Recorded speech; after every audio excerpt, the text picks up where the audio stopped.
So ngayon, nag-convert tayo ng 40,000 more time into cash. So ano nga ba ang more time at paano ito may convert into cash? So bali yung more time ay loan offer po siya ni GoTime or credit limit offer siya ni GoTime na pwede nyo siyang i-avail up to 12 installments. So kung GoTime user kayo, GoTime Bank user kayo, kapag matagal na kayo user niyan, o-offeran kayo niya ng more time na pwede nyo kunin and pwede natin siyang i-convert into cash. So paano nga ba ito i-convert into cash? So may mga video na ako uploaded dito sa TikTok at sa YouTube channel about more time. So bali may mga nag-i-inquire sa akin dito sa Blue App, sa Facebook about more time na nakikita daw nila yung mga video ko dito sa TikTok. So sabi ko yung process natin ng more time is through scan QR. So kanina nag-message sa akin si ma'am na magpapakonvert daw siya ng 40,500 na more time and then sabi ko 10% ang fee natin. So bali nag-send lang ako sa kanya ng QR and then i-scan niya yan sa kanyang more time or dun sa GoTime app, dun sa more time section.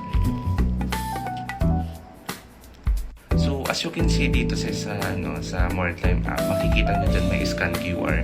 So bali dyan nyo i-scan yung QR na isi-send ko. And dito sa more time, pwede nyo sang bayaran or pwede nyo makakuha ng up to 12 installment. Pwede nyo siyang i-avail up to 12 installments. Ayan. So once na may scan na ninyo yung QR na sinend ko, lalabas dyan yung reference and then the notification na purchase completed. So bali kapag na-process na yan or nag-success na, isisend nyo lang sa akin yung screenshot ng receipt and then proceed na tayo sa payment. So yan, kapag na-process na natin and then huwag kalimutan nakikipag-video call tayo. Always video call tayo habang nag-i-scan kayo to make sure na ako yung kausap ninyo, na ako yung ka-transaction ninyo and for legitimacy na rin. So bali ayan, kapag hindi nag-video call tayo, hindi matatapos yung video call na hindi nyo nare-receive yung pina-convert ninyo sa akin na more time. So yun lang, kung may mga more time offer na kayo dyan, convert na natin yan into cash. Madali lang yung process natin, 1 to 3 minutes lang, makukuha nyo na yung cash ninyong ipina-convert. So maganda tong gamitin si more time kasi up to 12 installment din siya. So for more videos regarding sa more time, you can follow me on my TikTok account, Jan Lennon Paterca, and my Facebook account. Ang ating Facebook account ay may 7.9k followers and naka-meta verified po tayo or naka-blue check.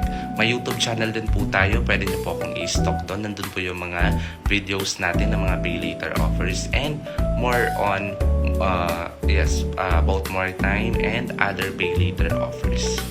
So yun, kung may mga offer kayo dyan kay more time, convert na natin yan into cash. Just message me or follow me dito sa TikTok. Message mo ko dito sa TikTok or dito sa aking Facebook account.